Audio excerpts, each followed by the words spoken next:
나는 말씀을 읽을 때가 아멘. 우리 이사야 11장 9절 말씀 5번을 같이 한번 읽어보겠습니다. 시작. 내 거룩한 산 모든 곳에서 해됨도 없고 상함도 없을 것이니 이는 물이 바다를 덮음같이 내 거룩한 산 모든 곳에서 해됨도 없고 상함도 없을 것이니 이는 물이 바다를 덮음같이 여호와를 아는 지식이 세상에 충만할 것임이니라. 내 거룩한 산 모든 곳에서 해됨도 없고 상함도 없을 것이니 이는 물이 바다를 덮음같이 여호와를 아는 지식이 세상에 충만할 것임이니라.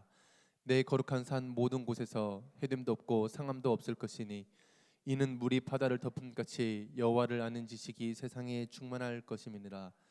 내 거룩한 산 모든 곳에서 해됨도 없고 상함도 없을 것이니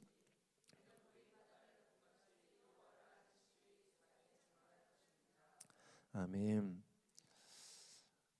저희 학생 중이자 한 명이 카톡 이렇게 프로필 사진에 김연아 선수를 이렇게 해놓고 그 밑에 자막이 이렇게 달려 있는 것을 해놨더라고요. 그 김연아 선수가 유엔 총회에서 평창 올림픽 때 이제 휴전 모든 나라가 다 이제 휴전을 합자라는 이제 휴전 결의안을 발표를 하는 내용이었습니다. 거기 이렇게 써 있었습니다. 전 세계 사람들을 단결시키는 몇 안 되는 언어 중 하나이며 이렇게 한 부분 이렇게 캡처를 해놓아서 이렇게 카톡 부사로 해놓기 때문에 그게 뭘까라고 궁금해지더라고요. 전 세계 사람들을 단결시키는 몇 안 되는 언어 중 하나이며 뭘까요? 그래서 이제 찾아봤습니다. 찾아봤는데 하여튼 그 김연아 선수의 답은 스포츠였습니다. 스포츠. 뭐 예수님 우리 여러분 예수님 아니야? 하면서 이렇게 기대하실 것 같은데 스포츠였습니다. 그래 스포츠가 월드컵을 보니까 진짜 몇 안 되는 이렇게 단결시키는 중요한 그 요소가 되기도 하더라고요. 근데 또 스포츠가 단결시키기도 하면서도 분열을 일으키는 더 중요한 또 요소로 작용을 하더라고요. 진짜로 전 세계 사람들을 단결시키는 몇 안 되는 언어, 정말 유일한 언어가 한 가지 있다면 바로 예수 그리스도이고 바로 교회인 것입니다. 오늘 우리 성경에서 말을 하고 있는 이 충만하다, 이 충만하다는 히브리어 말레라는 이 뜻은 풍성함을 넘어서서 가득 넘쳐 흐른다, 이렇게 흐른다라는 표현을 가지고 있거든요.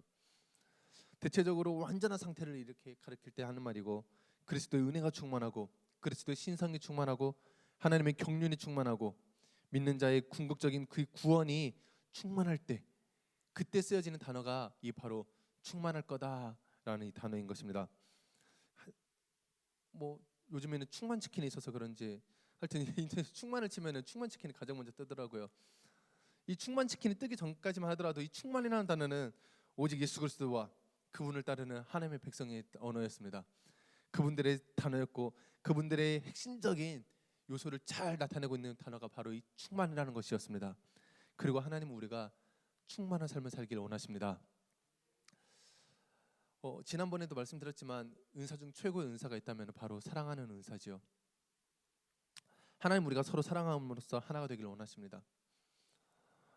사역하는데 가장 고귀한 사역이 있다 하면은 분열된 것을 하나로 만드는 사역일 것입니다. 오늘 제가 읽어드렸던 에베소서 2장 말씀에서도 예수님께서 먼 데서 오신 이유가 너희들에게 평안을 자누시고 그로 말미암아 우리 둘이 한 성령 안에서 하나님께 나아갈 수 있는 힘을 얻도록 하기 위해서 이 땅에 오셨거든요. 이 세상에서 가장 보기에 최고의 경지가 있다면 바로 하나가 되는 것일 것입니다. 하나님께서는 우리가 여호와를 아는 지식으로 하나가 되기를 원하십니다. 노아의 시대에 큰 홍수가 있었죠. 모든 사람들이 다 하나님을 알지 못하는 상태에서 노아 혼자 하나님한테 은혜를 받아서 노아와 그의 가족들이 하나님의 앞에 구원을 받은 일이 있었습니다. 노아는 당대 유일한 의인이었고 또 유일한 하나님의 사람이었습니다. 세상에 하나님을 알고 있는 지식을 가지고 있는 사람이 아무도 없었죠. 제가 노아였다라고 생각을 한 번씩 해봅니다. 내가 행복했을까? 아무도 예수님을 모르는데 나 혼자서 예수님을 안다고 나 혼자서 성령 충만한 삶을 살고 있다고 해서 내가 참으로 행복했을까? 아마 제가 가지고 있는 성령 충만의 행복보다는 덜했을 거라고 생각됩니다. 나 혼자서 아무리 성령 충만하다 할지라도 나 혼자서는 행복할 수 없습니다. 우리가 아무리 은혜를 받아도 다 같이 은혜를 받아야 세상이 아름다워 보이지. 뭐 세상 사람 아무도 여호와를 아는 지식이 없는데 나 혼자서 은혜를 받는다면은 이거 괴로운 일이죠. 이 중에서 이렇게 다 이렇게 한 공동체가 있는데 이 중에서 나만 예수님을 알고 있다 하면 여러분들이 뭐 그때부터는 기도 제목으로 보이고 다 전도대 사정자로 보면서 고통스러움과 아픔의 연속이지. 다행히도 우리가 한 뜻을 가지고 한 은혜를 받아서 기쁨으로 나아갈 수 있는 것이죠. 우리가 은혜를 나눴을 때 배가 되고 우리가 은혜를 나눴을 때 기쁨이 배가 되는 것입니다.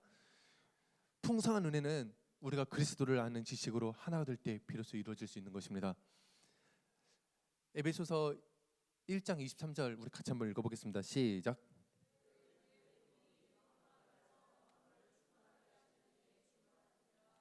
만물 위에서 만물을 충만하게 하시는 이에 충만함이라. 만물 위에서 만물을 충만하게 하시는 하나님의 영광이 충만한 곳이 있는데 바로 이사야서 11장에서는 내 거룩한 산이라고 이야기를 하고 에베소서 1장에서는 그것이 그의 몸된 교회다라고 이야기를 합니다. 하나님은 천지를 창조하시면서 온 만물 가운데 하나님의 영광을 다 나타내었습니다. 그래서 그 만물을 통해서 자연 만물을 통해서 제가 이렇게 그 차를 타고 이렇게 운전하다 보면 이렇게 노을이 이렇게 비칠 때가 있잖아요. 너무 색깔이 아름다워서 한 번씩 컴퓨터로 그 색깔을 구현해 보고 싶은데 제가 봤던 그거를 사진으로 담을 수도 없을 뿐더러 이렇게 컴퓨터로 그 색감을 다시 구현해낸다는 것과 굉장히 어려운 일이더라고요. 그런데 하나님께서는 그 아름다운 자연만물을 통해서 하나님의 영광을 다 나타내셨다는 것입니다. 제가 등산을 좋아하는 것은 아니지만 참 좋아하는 산이 있습니다. 그 여기서 강진을 가다 보면은 이렇게 오른편으로 이렇게 월주산이라는 큰 산이 이렇게 웅장한 산이 하나 이렇게 나타나거든요. 한 번도 올라가 본 적은 없지만 볼 때마다 정말 멋있구나라는 생각을 많이 하게 됩니다. 내가 만약에 하나님을 알지 못하였고 내가 여호와를 아는 지식이 없었고 내가 조선시대나 고려시대 때 태어나서 만약에 저 산을 보았다면은 나는 반드시 저 산을 섬기고 나는 저 산을 절을 했을 것이라고 생각할 정도로 굉장히 아름다운 산이더라고요. 근데 저만 그런 줄 알았더니 제가 한번 이렇게 우리 교회 집사님이랑 이렇게 강진 쪽에 갈 일이 있어서 같이 이렇게 차를 타고 가는데 그 올주산을 딱 바라보면서 이야 진짜 멋있는 산이네요 이야기를 하더라고요. 누가 봐도 멋있는 산이었습니다. 하나님의 영광이 그 안에 얼마나 가득한지 그 산을 통하여서 하나님의 영광을 높이는 것이 아니라 그 산을 보면서 내가 저 산을 진짜 섬길 수도 있었겠다라는 생각이 드는 거예요. 이 하나님은 자연 만물 안에 하나님의 영광을 다 드러냈습니다. 그런데 우리는 그래서 로마서에서도 말씀하시기를 우리 잘 안 보이겠지만 이는 하나님을 알만한 것이 다 그들 속에 보임이라. 하나님께서 이를 그들에게 보이셨느니라. 창세로부터 그의 보이지 아니하는 것들 곧 그의 영원하신 능력과 신성이 그가 만드신 만물에 분명히 보여 알려졌나니 그러므로 그들이 핑계하지 못할지니라. 하나님의 신성과 하나님의 능력과 하나님의 영광이 그 안에 다 자연 만물 가운데 다 숨겨져 있다는 것입니다. 그런데 우리가 눈에 보이는 것들만 섬기는 것이죠. 하나님의 영광을 바라보지 못하고 그 안에 있는 하나님의 능력과 하나님의 신성을 바라보지 못하고 눈에 보이는 산을 섬기고 눈에 보이는 짐승을 섬기고 눈에 보이는 돌을 섬기고 하나님의 영광을 보는 것이 아니라 썩어져 버릴 자연 만물을 보면서 우리가 우상으로 바꿔버렸다는 것입니다. 그런데 이렇게 웅장한 산 정말 대단하다. 저 산을 볼 때마다 제가 정말 대단하다고 느끼는데 그렇게 웅장한 산과 비교할 수도 없고 어떤 자연 만물들과도 비교할 수 없는 하나님의 영광이 충만하게 임하는 곳이 있는데 그곳이 바로 하나님의 거룩한 산이고 그곳이 바로 예수 그리스도의 몸된 교회라는 것입니다. 우리는 이 놀라운 하나님의 영광 가운데 있는 자들입니다. 하나님의 영광은 처음에는 이제 번제단으로 나타났죠. 성막이라든지 번제단 같은 곳에서 불로 또는 이제 거룩한 구름으로 나타났습니다. 하지만 하나님의 영광이 온전히 드러났던 것은 예수 그리스도 안에서 온전히 드러났습니다. 예수님이 이 땅에 오셔서 귀신을 쫓아내고 아픈 자를 치유하면서 하나님 나라를 선포하실 때 하나님의 영광이 가득하게 충만하게 드러났죠. 후에 예수님께서 돌아가시고 부활하시고 승천하셔서 다시 한번 그 제자들이 마가의 다락방에 모여서 기도할 때 성령님이 임재하시면서 그 자리에 또 하나님의 영광이 드러났습니다. 이제 그 제자들이 밖으로 나가서 예수님께서 행하셨던 그 사역을 계승하여서 아픈 자들을 치유하고 예수 그리스도의 복음을 전하면서 하나님 나라를 선포할 때에 또 그때 또한 하나님의 영광이 드러났습니다. 그때 그냥 복음을 영접한 것으로 끝나지 않고 내가 이 복음을 어떻게 해야 될 것인가, 내가 어떻게 이 복음을 잘 간직할 것인가, 지킬 것인가, 그 모였던 사람들의 모임이 바로 이 교회인 것입니다. 우리는 놀라운 하나님의 영광을 계승한 자들이죠.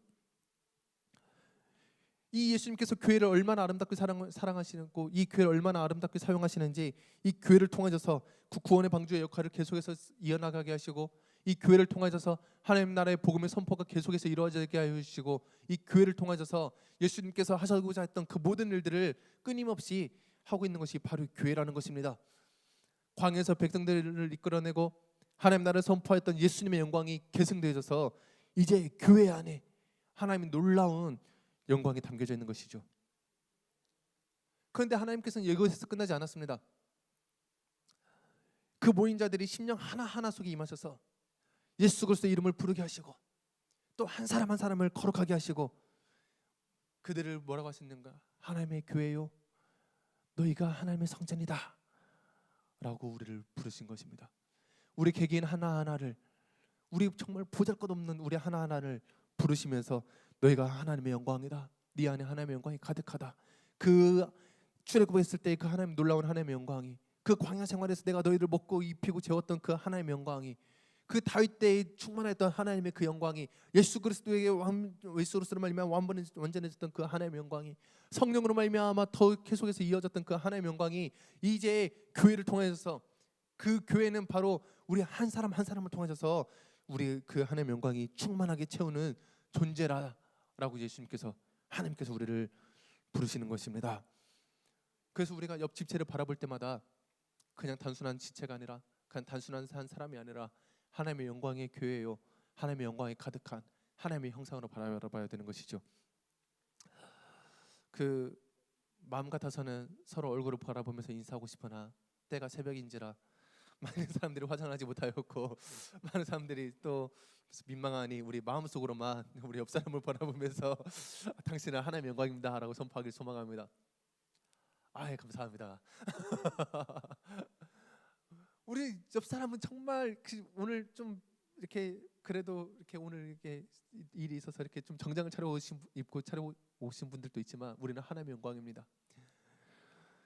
그 하나님의 영광을 예수님께서 뭐라고 말씀하시는가? 우리 에베소서 5장 25절 읽어보겠습니다. 시작.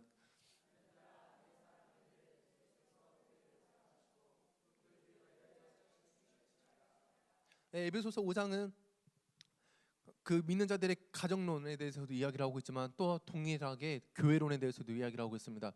그 교회에 대해서 말씀하시기를 내가 그 영광이 충만한 하나님의 교회들을, 한 사람 한 사람들을 내가 뜨겁게 사랑하고 있다는 것입니다. 내 옆 사람이 흠도 많고 내 옆 사람이 티도 많고 내 옆 사람이 부족한 것도 많고 주름이 많다 할지라도 예수님은 지금도 뜨거운 사랑으로 나를 사랑하시고 계시고 내 옆에 있는 지체를 사랑하고 있다는 것입니다. 내가, 그리고 내 옆에 있는 지체가 주님의 몸된 교회이고 하나님의 모습을 따라 지음받은 형상이고 하나님의 영광이 충만한 사람이라는 것이죠. 그래서 주님이 보시기에는 다 똑같이 귀한 존재라는 것입니다. 너는 뭐 나이가 많으니까 넌 좀 덜 귀하고, 너는 앞으로 미래를 책임져야 되니까 넌 더 귀하고, 너는 뭐 등치가 크니까 더 귀하고, 이런 것이 아니라 하나님 보시기에는, 예수 그리스도께서 보시기에는 그 교회를 위해서 자신을 주심과 같이 사랑하셨던 그 사랑으로 동일하게 귀한 지체이고 동일하게 귀한 교회라는 것입니다. 우리는 눈으로 보고 판단하니까 뭐 강남에 있는 큰 교회들은 뭐 더 귀해 보이고, 그 목사님은 더 귀해 보이고, 시골에 있는 조그마한 교회 목사님들은 이렇게 뭐 그냥 그런가 보다 보일지 몰라도 예수님께서는 모든 교회에 대해서 자신을 내어주심과 같이 사랑하고 계십니다. 우리 또한 마찬가지입니다. 내가 비싼 가방을 들고 다니면은 내가 뭐 더 거룩한 교회가 되고, 내가 화장으로서 곱게 더 이렇게 잘 꾸미면은 아름다운 교회가 되고, 이런 것이 아니라 예수님은 한 사람 한 사람을 그냥 그 존재 자체만으로 그 하나님의 영광이 계승된, 그 하나님의 놀라운 영광이 그 계승되어 있는 우리 교회 한 사람 한 사람을 귀한 교회로 여기고 계신다는 것입니다. 우리 교회가 한 사람 한 사람이 다 몸되고 아름다운 교회입니다. 그래서 내가 옆 사람을 비난하면은 그냥 그 옆 사람 한 사람의 인격을 무시하는 것이 아니라 하나님의 영광을 무시하는 것이고, 내가 옆 지체에 불평을 가지면은 그 사람의 행동이 그냥 못마땅한 것이 아니라 그 하나님의 영광이 못마땅하게 되는 놀라운 일이 일어나는 것이죠. 하나님은 내 옆 지체의 부족함을 없애기보다는 나의 비판적인 사고를 없애시길 원하시고, 하나님은 나의 옆 지체의 연약함을 없애기보다는 내 눈에 들불을 없애기를 원하시는 분이십니다. 왜냐하면 우리는 아무리 부족한 죄라 할지라도 하나님 앞 보시기에 그의 몸을 내어주심 같이 사랑스러운 아름다운 교회이고, 하나님의 그리스도의 몸된 하나님의 영광을 담고 있는 소중한 그릇이기 때문입니다. 우리 에베소서 1장 22절 다시 한번 읽어보겠습니다. 시작. 또 만물을 그의 발 아래 복종하게 하시고 그를 만물 위에 교회의 머리로 삼으셨느니라. 그러면서는 예수님께서 우리 한 사람 한 사람의 교회의 머리가 되어 주십니다. 우리의 머리 되시는 예수님과 같은 마음, 같은 뜻, 같은 생각, 같은 비전을 품을 때 우리는 비로소 승리할 수 있습니다. 우리는 그때 비로소 완전히 한 공동체가 일어날 수 있습니다. 예수님의 관심이 나의 관심이 되고, 예수님이 집중하는 것에 내가 집중을 하고, 예수님이 바라보는 것에 내가 바라볼 때 우리는 그와 함께 동일한 생각, 동일한 마음, 동일한 뜻을 품을 수가 있는 것이죠. 예수님의 관심사는 페이스북이나 인스타에 있지 않습니다. 예수님의 관심사는 핸드폰에 집중하고 있지 않습니다. 우리가 예배와 전도에 집중하고 우리가 영혼 구원과 다음 세대의 부흥에 관심을 가져야 할 때입니다. 하나님은 사람의 관심이 있기 때문입니다. 내 옆 지체에 관심이 있기 때문입니다. 우리가 하나 되어서 예수 그리스도의 복음으로 희생하고 헌신하며 살아갈 때 죽어가는 영혼들을 살릴 그때에 예수님께서는 우리로 하여금 그래 너와 내가 같은 생각을 하고 있다라고 말씀하시는 것이죠. 참 어제 이걸 그 김연아 선수의 이 말, 전 세계 사람들을 단결시키는 몇 안 되는 언어 중 하나이며, 이걸 찾기, 이 동영상을 찾기 위해서 제가 얼마나 많이 노력을 했는지 모릅니다. 도대체 뭘까? 스포츠랑 하나가 된다면 결국에는 요즘엔 또 스포츠 때문에 분열이 일어나고 있잖아요. 어쨌든 많은 사람들이 스포츠 때문에 기뻐하기도 하지만 또 스포츠 때문에 힘들어하기도 하잖아요. 전 세계 사람들을 단결시키는 몇 안 되는 언어 중 하나, 또 돈이 들 수도 있겠더라고요. 근데 또 돈 또한 행복하기도 하지만 또 돈 때문에 또 분열을 일으키기도 하잖아요. 돈 때문에 하나 됐다는 말보다는 돈 때문에 분열됐다는 말을 더 많이 들어봤던 것 같더라고요.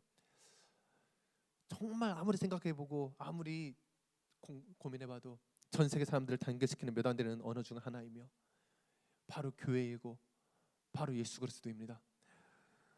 세상에서는 그렇게 공부하면은 평생 누군가의 노예로 살아야 된다라고 이야기를 합니다. 공격을 받습니다. 하지만 예수 그리스도의 종으로 살아가는 꿈을 꾸도록 우리는 기도해야 되는 것입니다. 세상에서는 옆 지체를 밟고 올라서지 않으면은, 그 지체를 깎아내리지 않으면은 너는 올라갈 자리가 없다라고 이야기를 합니다. 하지만 우리는 희생하고 하나님의 미래처럼 썩어가는 것을 사모하는 자들인 것입니다.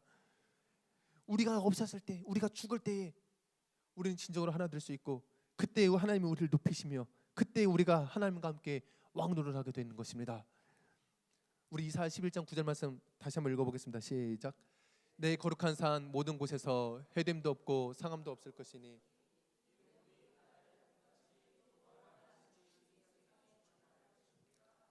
노아 시대에는 하나님의 진노로 말미암아 물이 바다를 덮어버렸죠. 하나님을 알지 못하는 지식이 없었기, 하나님 아는 지식이 없었기 때문이었습니다. 모든 것이 다 상해버리고 모든 것이 다 쓸모가 없게 되어버렸습니다. 하지만 여호와를 아는 지식이 온 땅에 충만하여지면은 그곳은 해도 없어지고 그곳은 상함도 없는 놀라운 기적이 쓰여지게 되어 있습니다. 그때 교회는 비로소 온 세상에 주님의 영광을 드높이는 놀라운 능력을 발휘할 것입니다. 우리가 옆 지체를 위해서 기도하고 옆 지체를 위해서 희생하고 우리가 서로가 서로를 위해서 헌신할 때에 우리는 예수 그리스도 아는 지식으로 충만하는 이 아름다운 교회, 이 옆 지체가 부족한 그런 교회가 아니라 하나님의 영광을 계승하고 있는 그 놀라운 교회인 것을 우리가 인정하고, 오늘 또 그 교회들을 섬기면서 오늘 또 그 교회들을 높여가는 우리 귀하고 복된 향기교회 성도님들 되기를 소망합니다. 기도하도록 하겠습니다.